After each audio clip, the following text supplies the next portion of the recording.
All right, so this is module number 9, value-based selling, how to build value. So I'm going to talk about the value deficit. And so basically the idea here is to give so much information away for free that people feel like they owe you one. I call this the value deficit. It's a form of debt. And so when you give someone so much, eventually they feel like they owe you something. And so the idea is to give them so much value and solve so many of their problems with free information that doesn't cost us anything that they now feel like they have to make a purchase. So I want you to think about the appointment time as a form of debt, right? Because whenever they're giving you their time, they are paying you in currency. And so you're also giving them your time and you're paying them in your own currency. But because you are coming to offer them something, they already have one up on you. And so even though you've both put the same amount of effort, time, and value into the very beginning of the appointment, which is just to show up, they already feel like you are in debt to them. And so what we have to do is we have to flip the script on them so that we can take advantage of the situation. Now, if you look at the third bullet here, what you can see is that the point of the appointment here is for us to make an offer so good that they would feel stupid saying no. And so one thing I like to say whenever I jump into a sales appointment is that I will let people know, hey, I have 2 goals in this conversation. Is it okay if I share them with you? They will say yes. And I'll say, okay, great. So basically, number 1, my goal here is to make sure that every single problem that you have surrounding this current issue, based off of where you're at currently, my goal is to give you so much value and so much information that you're going to be able to make an educated decision. Whether or not it makes sense for you doesn't matter to me. My goal is just to make sure that you understand everything and how it works. Does that make sense? Yes. Great. And then the second thing is that by the end of this conversation, if it makes sense for both of us to move forward, I'm going to make you an offer so irrefusable and so irresistible that you would feel stupid saying no. Sound fair enough? And so while this is quite a bold statement, what most people will say here is yes, absolutely. Because when you tell them that you're going to make them an offer so good that they would feel stupid saying no because it is so irresistible, so irrefusable, it starts to become a peak of curiosity. Because if you're going to make me that offer, I have to know what it is. And this hooks them into the sales conversation. So as you can see here, this is an image of somebody giving somebody else money. And this is kind of an example, like an illustration of value debt. Now, here are the secrets to value sales frameworks. So you want to simplify every single thing possible. Now, one of the things that I've come to understand in my experience is that whenever you are viewed as an expert, it is simply taking a complicated concept and explaining it in the most basic form possible. Now, when you're doing this with insurance, an example that I like to use is that term is like milk, eggs, and cheese. It's phenomenal while it lasts, but once it expires, you have to throw it out.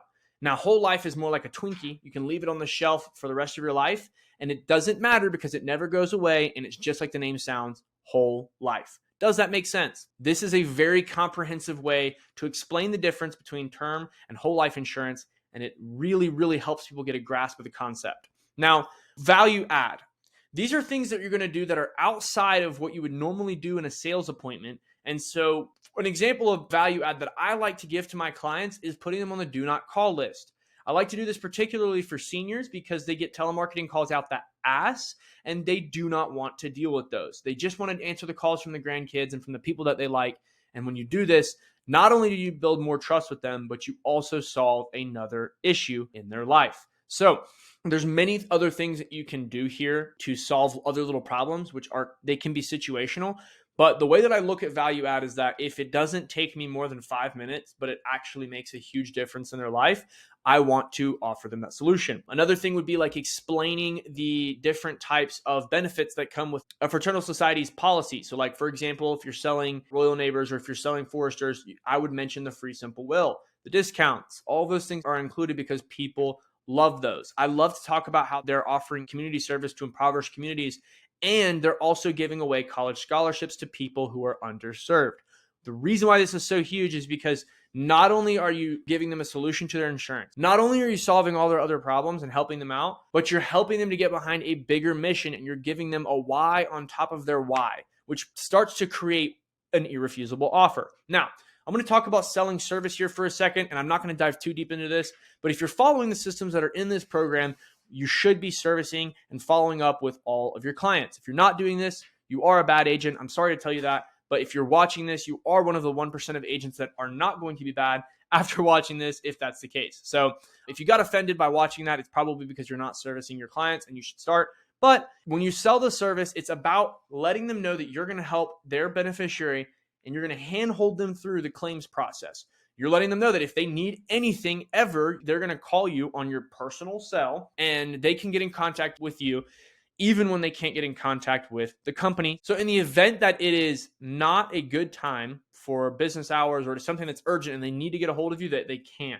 And so one thing that I had to do with this though, is I did have to set business hours. I said, don't call me before 8 a.m. and don't call me after 8 p.m. because I literally had people call me at 2:30 a.m. to ask me when their first payment was coming out. So be careful, please guard your time. It is valuable. Don't let people take advantage. But this is something that will greatly advise against.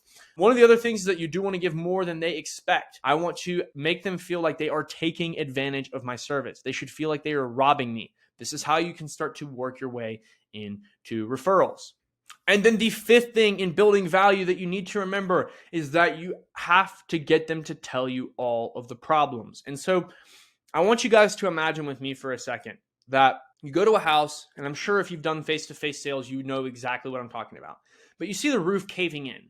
And when you go inside, like they don't even notice. Like it's just normal to them. And it's like not a problem. But if I were a roofing guy, I'm not going to walk up to the house and say, let me fix your roof. I'm going to say, hey, I noticed that your roof, kind of fell in a little bit. When was the last time that you took a look at that or got it checked out or maybe even got an approval to see if like insurance would cover that? I just want a reason to start a conversation because now I can fact find what the issue is and then I can dive into the solution to their problem by offering them what I have. And so it's the same thing with insurance. And I like to use things that offer more of a physical product solution because when we're selling a promise, we have to get them emotionally invested because insurance is not a tangible item.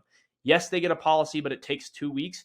So this is one of the products that people get the most buyer's remorse for because they don't feel anything after they purchase it. They just know that they're getting charged to basically not have anything until after they die. And so we have to minimize this as much as possible by giving them brochures, by giving them, pamphlets or anything. I like to send PDFs for telesales so that they can read over it. People need these types of things so that they can feel comfortable. Now, if they're not telling you their issues and you're not getting deals, this is why. If people are not on the verge of tears, it sounds crazy, but like when they cry, they buy. Now, you don't have to get everybody to cry, and that's okay, but you do need to get them to talk about the issues that are more emotional because that's why people buy this thing. So if you're not doing this currently, definitely apply this, but this is the framework that I've used to build massive value in sales calls and ultimately get deals that people thought were not even possible by using all of these extra little tweaks in my sales process to make what is perceived as an irrefusable offer. Now, keep in mind, I'm selling the same products that most other agents are, and the only difference is in how I sell it.